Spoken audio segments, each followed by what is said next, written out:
and gentlemen, good morning. Welcome back to our Aymers Have the Power. And today I have a big pleasure to introduce you another special guest. He's with us for many years, so he will tell us. Ladies and gentlemen, let's welcome Thomas Kaes. Hi, Thomas. Judy, thank you, Judy. How are Yes, you indeed. today? I'm good, thank you. Indeed, I've been in the group for a long time now, and I'm kind of excited to Yeah, see what I kind of imagine. questions you will ask me. Get ready because I prepared 40 questions for the 40 years anniversary and I'm going to choose some of them for you. But first and foremost, how should we call you? Thomas?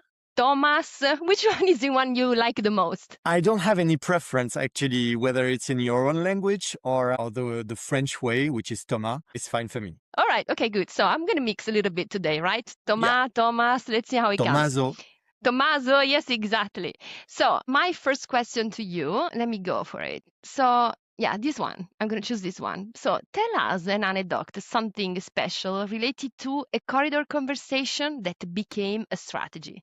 Yeah, I used to be the sales and marketing director in Belgium. And in Belgium, we had a product, and we still have a product called industrial taxis. And having a conversation about Google Maps and what you can see from the sky, we decided to turn this new tool back in the days into kind of a strategy to spot industrial sites where there could be some potential for our industrial taxis. So that was amazing to have that conversation about Google Maps and to finally end up with a go-to-market strategy. Wow, that's curious. So, and I bet there will be many others among the aimers and maybe, grabbing a coffee or talking in the corridor. There's a crazy idea coming up. And this is true. So this is one of yours is a testimonial for that. That's good. Let me keep going.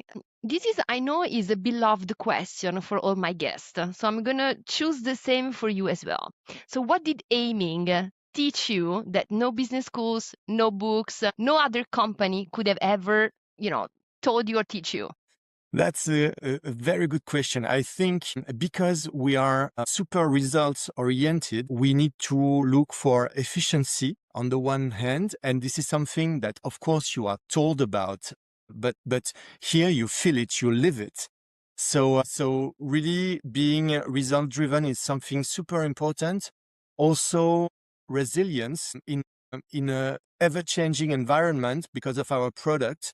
You also need to adapt constantly to what you want to give as an output. So I think this is something really really important that wasn't told anywhere. I really like how you connect resilience to the unknown, because in fact, the unknown is a future to be explored and to be discovered. So it's putting positive vibes in something we don't know.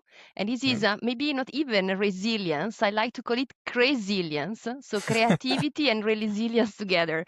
And in fact, you embodied it a lot. I mean, as far as I know, by working together, this is something that you really, show and teach and lead through every one of us. So, Thomas, this year we are celebrating the 40 years anniversary of Ayming. So it's an amazing achievement.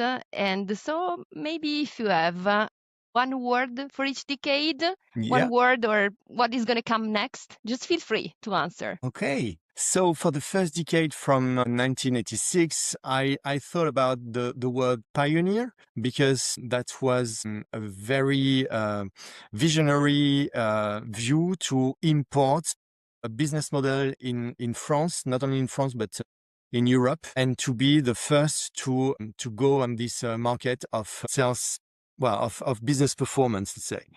The second word that comes into my mind for the 1996 decade is acquisition. Ayming has been growing a lot during those years with acquisitions, and I think this also contributed to enrich the culture and the business sources of the company. 2006 decade is for me the one for internationalization. This is where Ayming started to expand internationally, and I had the chance to be part of this at the international division back in the days. Then 2016, the key word for me is aiming, because that was the year where Ayming was named Ayming. So I think this is a strong concept that's been put into into motion during those years. And what I anticipate for the next decade is scalability. I mean, we've been growing, we are rich of different products, cultures, etc. We need to become more scalable. Wow. So thanks to you, we also discover we celebrate the 10 years of the new logo and then the new brand Ayming. So thank you to remind us that. So I still have time for a very last question, Thomas, and it's a question related to a very first office, a very first signature, a very first moment. What would you like to share with us? With my background and multiple years at Ayming, I wouldn't say that I was born and raised with Ayming. And so that's probably not very first, but I left Ayming and then I came back as in Belgium. And within these 5 years or 4 years of interruption, I've seen how much the company has changed, what tools the company was equipped with, the governance, the strategy, and I was kind of amazed on how things have been kind of driven. So so that was my really first impression when I joined back. Okay, so you were impressed by the change, the speed, and the drive that was in that time. Yeah. Wow, that's very interesting. So, Aymers, we have had the chance today to discover a little bit more of our Thomas. So he's embodying a lot about aiming, result-driven culture. He talked about us about resilience, something I like to call it resilience. Then he chose amazing word. So pioneer, acquisition, international, the brand aiming, and also scalability.